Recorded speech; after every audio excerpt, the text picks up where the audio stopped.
Hoje vamos falar de um dos casos de abdução mais convincentes e consistentes do mundo da ufologia, o caso Pascagoula.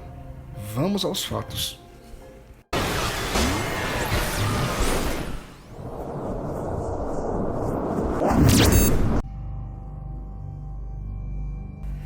Em 11 de outubro de 1973, os colegas de trabalho Charles Rickson, de 42 anos, e Calvin Parker, de 19, decidem pescar após o turno e vão até o rio Pascagoula, no estado do Mississippi, Estados Unidos.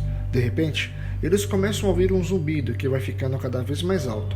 Ao olhar para cima, se deparam com fortes luzes azuis irradiando de um objeto não identificado, que media cerca de 9 metros de diâmetro. Rickson e Parker alegam terem sido abduzidos para dentro da nave extraterrestre, onde foram objetos de algumas experiências. Os homens afirmam que durante todo o tempo que permaneceram dentro do OVNI estavam conscientes, mas de alguma forma paralisados. O sequestro foi feito por seres que mediam aproximadamente 1,5 metro de altura e suas pernas pareciam coladas.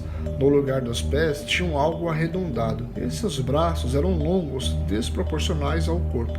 Suas mãos pareciam com mãos de caranguejo. Não tinham pescoço. No lugar do nariz e orelhas tinham algo parecido com chifres que pareciam ser sensores. Entre os seres havia um que parecia ser feminina. Flutuavam ao invés de andar, e suas peles eram enrugadas e de tom acinzentado, como pele de elefante. Ambos contaram que foram puxados para cima em direção ao OVNI. Abre aspas, eu flutuava para dentro, disse Parker em entrevista ao jornal Sun Herald. 3 criaturas então os levaram para uma sala e examinaram seus corpos durante alguns minutos. O interior da nave era extremamente simples, não havia móveis ou painéis de controle, por exemplo. As paredes pareciam que eram feitas de luz que iluminava o local. Havia um objeto flutuante em formato de bola que circundava os dois como se estivessem fazendo análises. Ao retornarem ao solo, correram desesperados para a delegacia mais próxima. Contaram a Glenn Hayden, xerife do condado de Jackson, no Mississippi, que foram sequestrados por ETs. O policial, desconfiado de que eles pudessem estar mentindo ou bêbados, pediu para que um teste de polígrafo fosse realizado.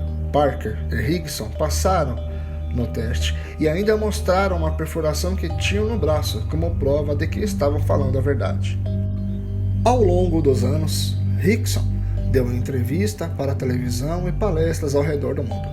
10 anos depois, em 1983, autorizou a publicação de um livro para contar a história da abdução de Pascagoula.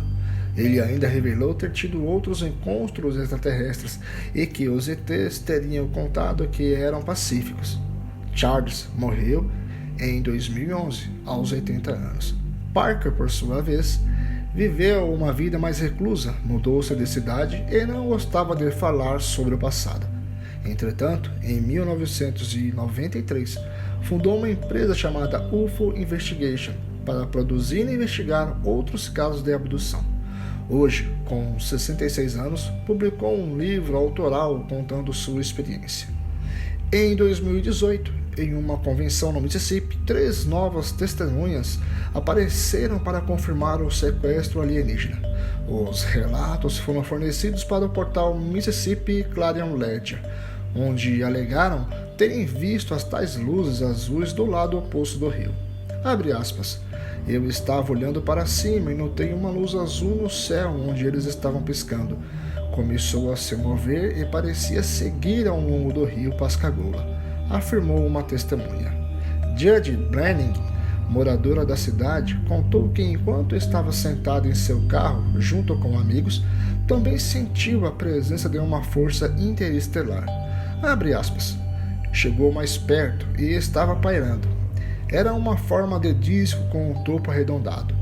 O rádio começou a soar como se estivesse passando por todas as estações, e o carro ficou morto. Estávamos enlouquecendo, disse Judge. As novas revelações só levantam mais suspeitas sobre o que realmente aconteceu no rio naquele dia. As testemunhas afirmaram que guardaram o segredo por tanto tempo por medo de que algo acontecesse com eles e que não queria passar pelo mesmo que Parker e Rickson.